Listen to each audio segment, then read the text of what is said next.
이 시간 우리 옆에 분과 인사 한 번 더 나누시고 시작하시겠습니다. 복음이면 가능합니다.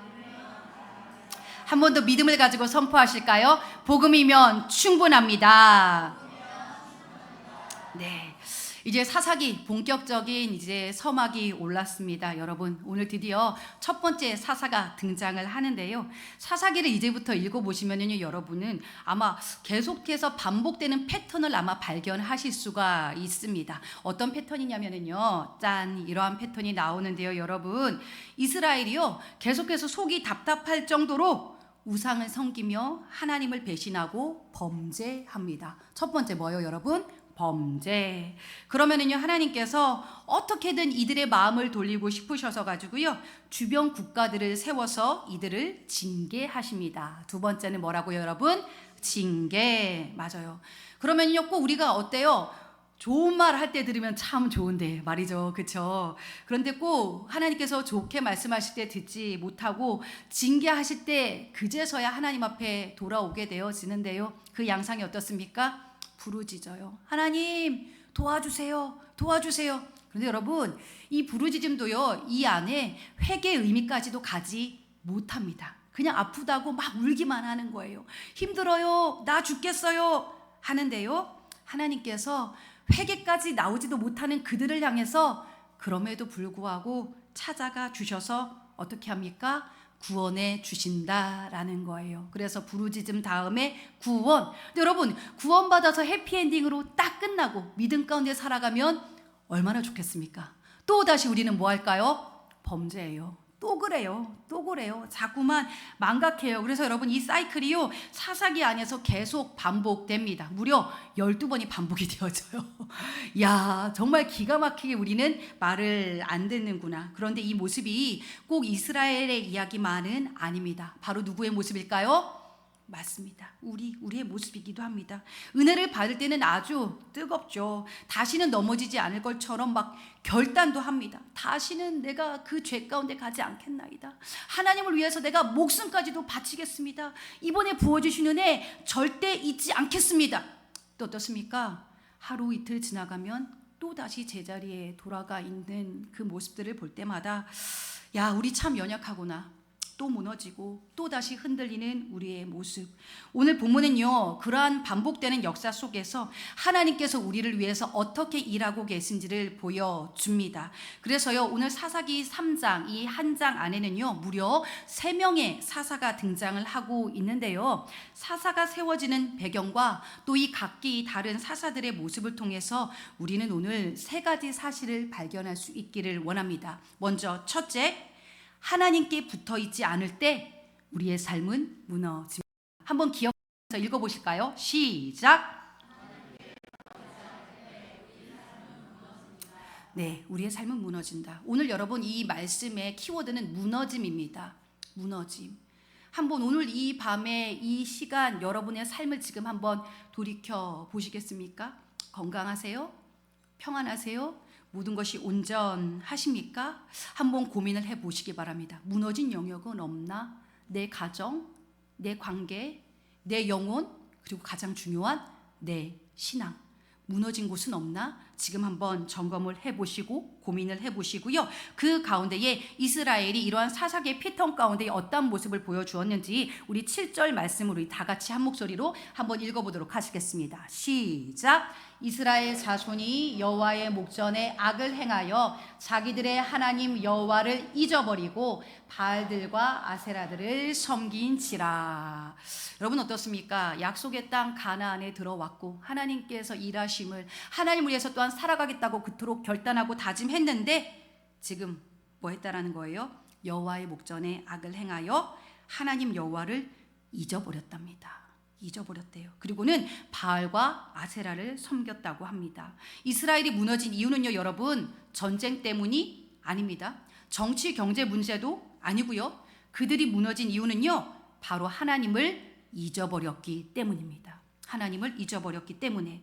여기서 잊어버렸다라는 것은요, 단순히 기억이 안 났다라는 뜻이 아니에요. 삶의 중심에서 내가 일부러 하나님을 밀어내고 있는 겁니다.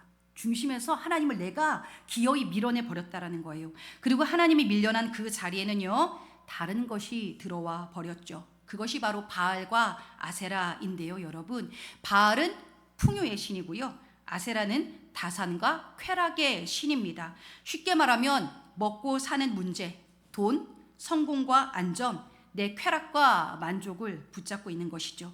하나님을 놓치면요, 반드시 다른 것을 붙잡게 되어 있거든요. 그런데 그것이 결국에는요, 우리를 무너뜨립니다. 요한계시록을 우리가 새벽마다 들으면서 느끼는 거지만 세상의 아주 이 강력한 가치들은요, 결국 우리 영혼을 죽이는 게 목적이에요. 그래서 당장 눈앞의 현실이 좋아 보이고 편안한 듯해도 결국 그 가치는요, 나를 사망의 길로 이끈다라는 것이죠.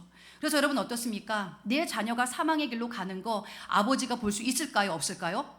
없다라는 거예요. 잠깐 이쯤에서 우리가 한번 점검하겠습니다, 여러분. 요한계시록 우리가 말씀을 들을 때 담임 목사님이 그런 말씀을 하셨어요. 그냥 상습적으로 그냥 대놓고 주무시는 분이 계세요. 제가 이게 억울하거든요. 설교 아직 시작도 안 했는데 자꾸 주무시려는데 이분들 영적으로 좀 점검해 보시기 바랍니다. 그리고 처음부터 지금 기둥 뒤에 숨어 계시고 머리 뒤에 숨어 계신 분들 나오세요. 지금 왜 지금 저랑 시선을 피해 계십니까? 지금 눈 마주치셔야 돼요. 왜 숨어요? 왜 숨어요? 빨리 나오세요. 빨리 나오세요. 아셨죠? 내 영적 상태 점검하십시오. 상습적으로 조는 사람 회개하시기 바랍니다. 오늘 이 밤에. 여러분, 제가요 중간쯤에 조시면은 내 탓이려니 하지만 시작도 안 했는데도 벌써 주무시는 건 이거는 상습범이에요. 자, 점검하시고 영으로 깨어 있으시기를 축복합니다. 여러분 어떻습니까? 하나님은요 저처럼요 이러한 이스라엘을 그냥 내버려 두실 수가 없었어요. 그래서 이제 어떻게 하세요? 범죄 다음에 나오는 사이클이 있었죠. 범죄 다음에 2번 뭐 하셨는지 혹시 기억하고 계십니까? 뭐 하셨죠? 징계. 맞습니다. 징계죠. 그래서 8절 말씀 제가 읽어드릴게요. 여호와께서 이스라엘에게 진노하사 그들을 메소보다미아 왕 구산 리사다임의 손에 파셨으므로 이스라엘 자손이 구산 리사다임을 8년 동안 섬겼더니, 하나님을 떠나 그들만의 자유를 누리려고 했던 이스라엘은요 아이러니하게도 결국 그 자유를 빼앗기고 맙니다. 여러분 어떻습니까? 죄는요 우리에게 늘 자유를 약속합니다. 어떤 식으로 자유를 약속할까요? 신앙에 매이지 마. 야, 네 마음대로 살아. 하고 싶은 대로 해. 내가 너에게 자유를 줄게. 약속을 그렇게 하죠. 얼마나 듣기 편합니까? 그렇죠? 그런데 그래 놓고서는 그 약속을 지킬까요? 안 지킬까요? 안 지킵니다. 맞아요. 결국 자유를 준다고 해놓고서 그 죄의 종노릇하게 만들어요.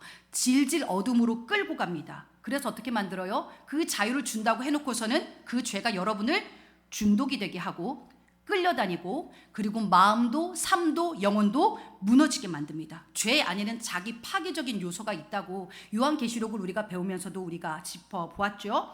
빛이 없으면 혼란과 혼돈의 상태가 되잖아요. 내 삶이 왜 이렇게 무질서한가? 왜 이렇게 혼란스럽지? 라고 생각되신다면 이 부분을 꼭 점검하고 넘어가셨으면 좋겠어요. 나는 지금 죄 가운데 있구나. 내가 지금 하나님과의 관계가 무너졌구나. 다시금 꼭 점검해 볼 수 있기를 원합니다. 그렇게 하나님을 떠난 자유는요 결코 자유가 아닙니다.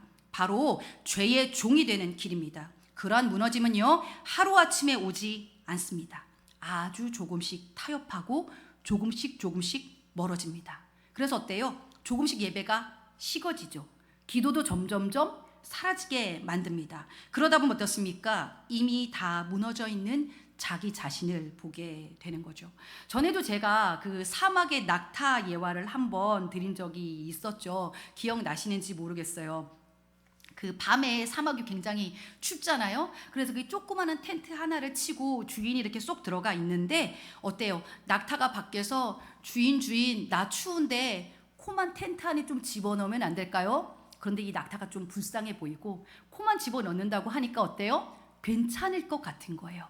타협을 하죠. 오케이, 코만 집어넣어 했더니 낙타가 코만 이렇게 집어넣는데 너무 따뜻하고 좋은 거예요. 그러니까 주인 몰래 자꾸만 들이미는 겁니다. 그래서 코에서 얼굴로 눈으로 점점점 들어오는데 그 다음날 아침이 됐을 때 여러분 어떻게 됐을까요?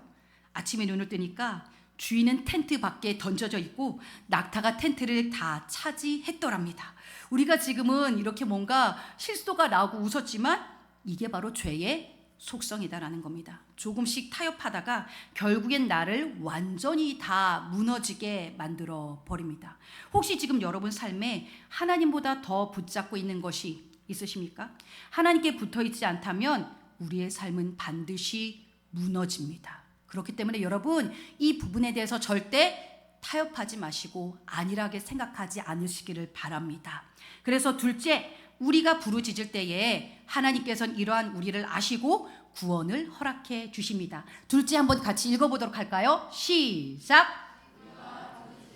하나님은 구원을 허락하십니다. 아멘. 그래서요 9절 말씀에 이렇게 되어져 있네요. 이스라엘 자손이 여호와께 부르짖음에 여호와께서 이스라엘 자손을 위하여 한 구원자를 세워 그들을 구원하게 하시니 라고 나와 있습니다.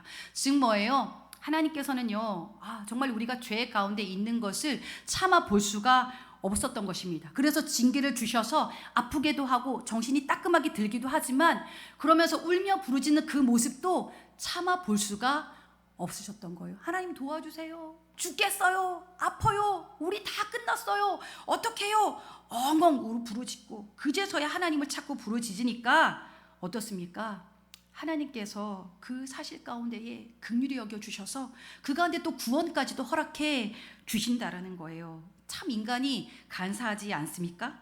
본인이 편안할 때는 하나님 찾지 않고 있다가 힘겨우니까 그제서야 하나님을 향해 시선을 돌리죠. 평안할 때는 하나님을 그렇게 밀어내더니 고통이 오면 다시 하나님을 찾습니다. 얄밉다.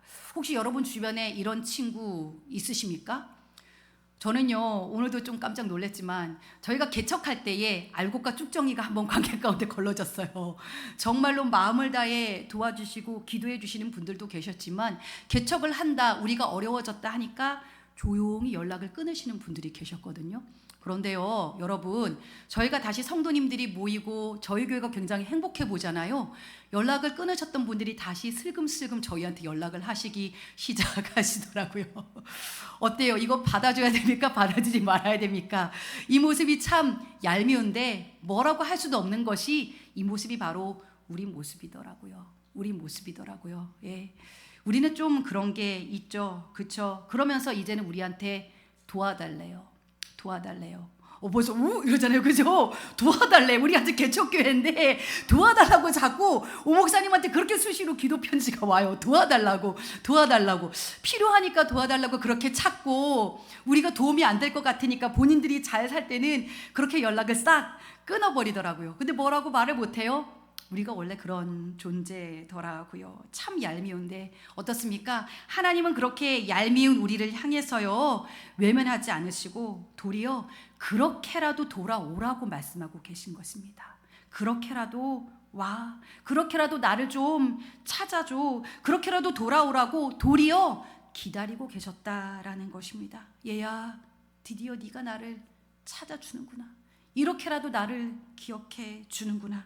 그렇게 하나님은요 이스라엘을 구원하시고자 첫 번째 사사 온니엘을 세워 주십니다. 첫 번째 사사 온니엘 짜자자잔 짜자.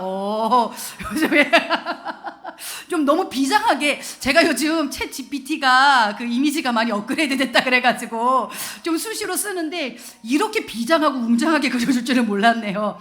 어차피 여러분 이렇게 글씨는 그냥 참고 정도만 하세요. 첫 번째 사사 온니엘인데요. 이미 사사기 1장을 통해서 나왔죠. 온니엘은 이미 믿음의 가문 갈렙 가문의 사람들이었습니다. 아울러 오늘 본문 10절에도 나와 있듯이 온니엘은요 오직 하나님의 능력으로 8년이나 괴롭혔던 구산 리사다임을 이겨버립니다. 그리고 나서는요 그 땅에 40년이나 평안이 임하게 되죠.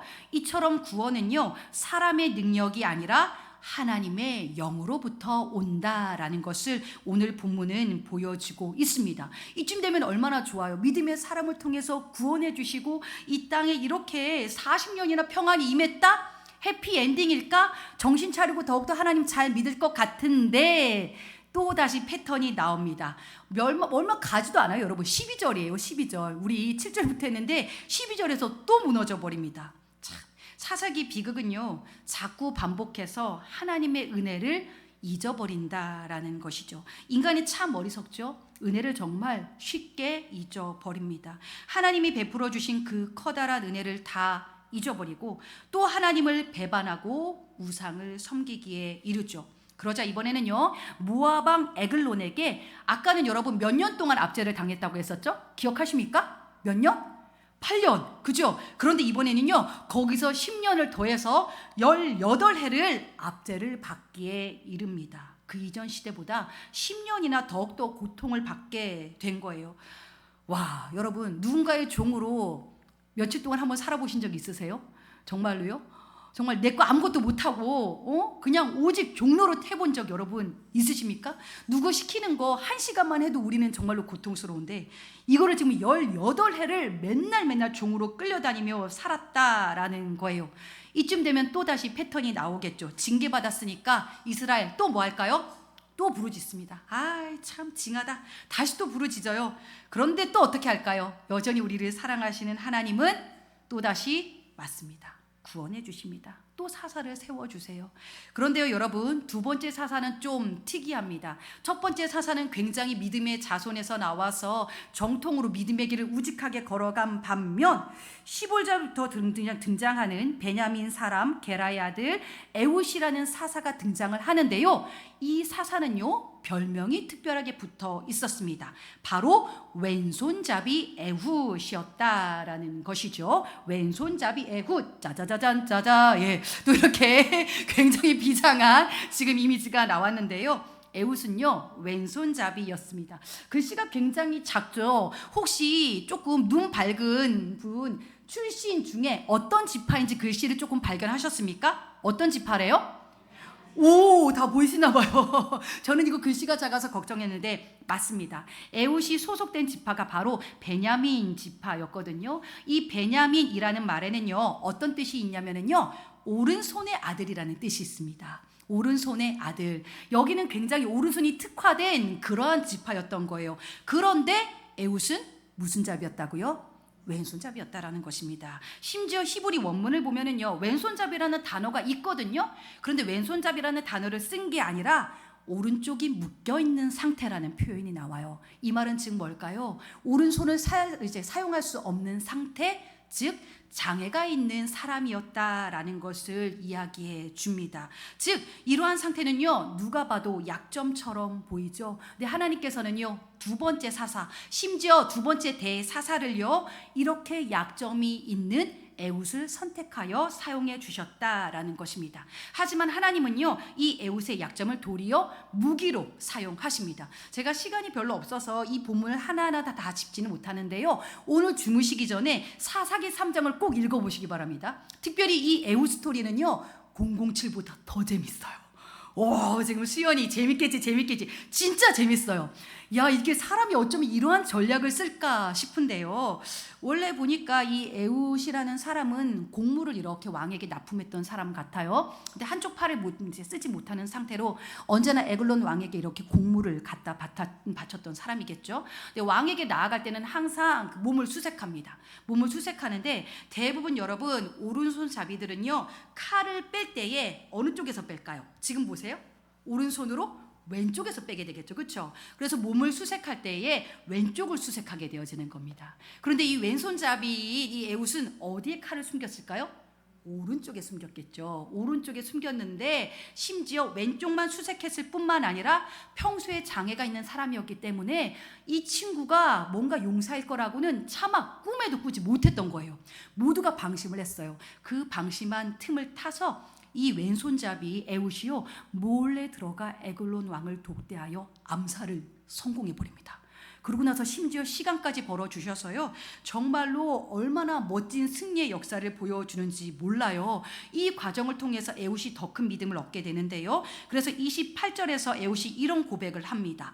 나를 따르라, 여호와께서 너희의 원수들인 모압을 너희의 손에 넘겨주셨느니라 라고 선포를 하는데요, 이 모든 과정을 보면은요 이 사람이 단순한 장애가 있는 사람으로 보여지지가 않아요. 너무 담대해요. 굉장히 전략적이고 굉장히 치밀하고 훈련을 잘 받은 특전사 같은 그러한 생각마저도 들게 해요. 저희가 그때 막 우리 용장로님 특전사 같다 막 그랬잖아요. 그렇죠? 거의 용장로님 같은 그런 이미지로 와, 어쩜 이렇게 뛰어나지라는 생각을 하는데요. 에훗이 그런 고백을 하는 거예요. 여호와께서 넘겨주셨기 때문이다라는 거예요. 즉 이 모든 전략과 이 모든 승리가 누구를 통해서 일어났다는 거예요. 누가 해주셔서? 여호와 하나님. 맞습니다. 맞아요. 그리고 나서는요, 그 자리에서 모압의 최정예 용사이자 장수인 군사들 무려 1만 명을 처단하게 이릅니다. 이 왼손잡이 장애가 있는 사람이요, 특전사 10,000명을 한 큐에 처단하는 놀라운 일이 주의 성령께서 관건하시니 오늘 사사기 역사 안에 실제로 일어났다라는 거예요. 왼손잡이, 곡물을 실어 나르는 몸이 불편한 사람. 그러나 그 또한도요, 하나님 영에 사로잡히니 이런 놀라운 역사를 일궈냅니다. 누가 봐도 누가 하신 일이다, 여러분? 하나님이 하신 일이다. 이처럼 여러분, 우리가 부르짖을 때에 하나님은 구원을 허락해 주십니다. 하나님은 자기를 찾는 이들, 하나님을 향해 부르짖는 자들을 절대로 외면하지 않으십니다. 그리고 마지막으로 셋째, 여러분 이 사실을 기억해 주십시오. 함께 읽어볼까요? 시작.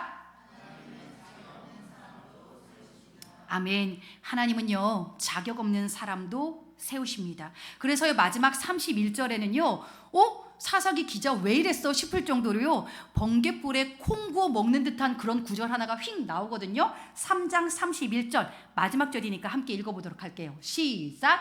에훗 후에는 아낫의 아들 삼갈이 있어 소모는 막대기로 블레셋 사람 600명을 죽였고 그도 이스라엘을 구원하였더라. 아멘. 여러분, 이제 세 번째 사사가 나오고 있죠. 세 번째 사사 삼갈 보십시오. 여러분, 보니까 완전히 표현도 짧아요. 굉장히 짧아요. 할 말도 없어요. 할 말도 없는데 이 세 번째 사사가 아주 짧고 강력하게 얘기를 하고 있는데요. 삼갈의 등장은 가히 충격적입니다. 배경도 없습니다. 가문도 없습니다. 아낫의 아들 삼갈이라는 말을 통해서 우리가 추정할 수 있는 사실은요, 이 삼갈이라는 이름은 히브리식 이름이 아닙니다. 뿐만 아니라 아낫이라는 이름 자체도 가나안의 여신 이름으로서요, 우리는 조심스레 그가 이방인일 것이다 라고 추측을 해볼 수 있습니다. 이렇게 막 뭔가 조심스레 막 이방인일 것이다 추측합니다 라고 좋게 표현했지만 속된 표현으로 그는 듣보잡이었습니다. 뭐야? 갑자기 툭 하고 튀어나온 존재잖아? 심지어 멋있는 무기라도 가지고 나온 것이 아니었고요, 그의 손에 들린 것은 지금 초라한 소를 모는 막대기 딸랑 하나밖에 없었어요. 여러분 어떻습니까? 하나님은요, 배경조차 알 수 없는 그 사람과 한낱 소를 모는 막대기를 사용하셔서 그도 31절에 아까 그도라는 표현 보셨습니까? 그도, 배경도 알 수 없는 그 무명의 그도, 소 막대기 딸랑 하나밖에 들고 있지 않은 그도 이스라엘을 구원하였더라 라고 선포하고 있습니다. 심지어 혼자서 지금 장정 몇 명을 때려 죽였대요. 지금 600명을요. 600명. 와, 우리 아람 형제 일대 몇 가지 싸워보셨어요? 지금 뭐 손가락으로 막 세고 있는데 목도 그렇게까지 세고 그래. 우리 그러면은 궁금합니다. 용장로님 몇 가지 싸워보셨습니까? 일대 말하기 어렵습니다. 보통 보니까 16 많이 쓰시더라고. 16대 1 많이 쓰시더라고요. 뭔가 상투어처럼 16명까지는 내가 싸워봤는데 한때 이러지만 오늘 며칠 600대 1로 싸웠다고 합니다. 여러분 대단하지 않습니까? 하나님 손에 붙잡힌 바 됐더니요, 여러분 그냥 이거는 내 능력이 아닌 거예요. 600명을 제거할 수 있을 정도의 능력을 주셨다라는 것인데요, 중요한 것은요, 내가 지금 무엇을 가졌느냐가 아닙니다. 내 손에 뭐가 있냐가 중요한 게 아니라요, 진짜 중요한 것은 나를 지금 누가 사용하시느냐, 이 사실이 중요합니다. 여러분 기억하세요. 천지 만물을 지으신 창조주 하나님이 나를 사용하신다라는 거예요. 그 하나님 아버지가 바로 내 아버지 되신다라는 거예요. 그런데 우리는 자꾸 말하죠. 나는 부족합니다. 나는 가진 것이 없습니다. 목사님, 나는 할 수 있는 것이 없습니다. 그래서 목사님들이 정말 괴로워하는 시간이 있습니다. 언제냐면 10월달, 11월달쯤이에요. 이때가 언제인지 아십니까? 사무총회 앞두고예요. 사무총회 앞두고 특별히 교사들이요, 목사님, 저 이거 진짜 싫어한다 그랬죠. 이 어투. 목사님, 왜? 이러면 뭐예요? 저 이제 교사 못하겠어요. 저 이번에 구역장 못하겠어요. 그러면 그 다음에 따라온 말이 딱 이거예요. 저 자격 없어요. 저 능력 없어요. 그러면 제가 뭐라고 말할게요? 할렐루야, 바로 지금입니다. Right now라고 외쳐드려요, 여러분. 맞아요. 내가 할 수 없다라고 선포하는 그때에 비로소 주님이 일하시기 때문입니다. 준비됐네. 너무너무 준비됐네. 이제 하시면 됩니다. 라고 저는 도리어 권면을 해 드리거든요. 여러분 어떠세요? 자격 없을 때에, 내가 아무것도 할 수 없을 때에 그때 하나님께서 온전히 나를 채워서 사용해 주십니다. 맞아요. 나 뭐 자격 없어요. 나 가진 것 없어요. 그런데 하나님은요, 나 같은 사람도 사용해 주십니다. 나를 통해서도 생명과 구원과 회복의 역사를 일으켜 주십니다. 그래서 때로는 온니엘 같이 준비된 사람도 쓰시고, 애욱 같은 약점 있는 사람도 쓰시고, 삼갈 같은 무명의 사람도 쓰십니다. 하나님은 그렇게 자격 없는 사람조차도 세워서 사용해 주시는 분이십니다. 이 시간 옆에 분 흐뭇하게 한번 쳐다봐 주시겠습니까? 하나님께서는 당신을 사용하십니다. 하나님께서는 당신을 사용하십니다. 수연이가 너무 부끄러워하는데요. 하나님께서는 여러분을 사용하십니다. 여러분의 상태는 지금 어떠십니까? 평안하십니까? 괜찮으세요? 설교 서두에 점검해 보라고 하셨죠. 무너진 영역 없으세요? 내 마음이 지금 무너져 있지는 않으십니까? 내 가정이 지금 무너져 있지는 않으세요? 내 주변의 관계가 나도 모르는 사이에 무너져 있지는 않으세요? 그리고 그 무엇보다 내 신앙이, 하나님과의 내 관계가 지금 무너져 있지는 않으십니까? 오늘 말씀은 분명히 우리에게 말합니다. 하나님께 붙어 있어야 반드시 살아난다. 그 하나님께 부르짖을 때에 반드시 회복과 구원이 찾아온다. 그렇기 때문에 여러분, 하나님은요, 약한 자도 자격 없는 자도 세워주십니다. 그러한 까닭에 우리의 무너짐의 자리는 끝이 아닙니다. 그 자리는 도리어 하나님의 구원과 역사가 시작되는 자리입니다.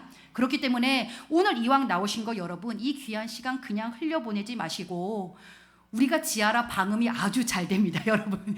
집에서는 마음껏 부르짖을 수가 없으시잖아요. 그렇기 때문에 오늘 이 밤에 마음껏 주님 앞에 부르짖는 시간 되어지기를 원합니다. 그리하여서 이 시간이 무너진 내 삶과 관계와 가정과 무엇보다도 여러분의 신앙을 회복하는 시간 되시기를 바랍니다. 자격 없는 우리지만 주님께서 반드시 다시 세워주시고 다시 회복시켜 주실 것을 축복하고 또한 신뢰합니다. 이러한 부분들을 생각하시면서요,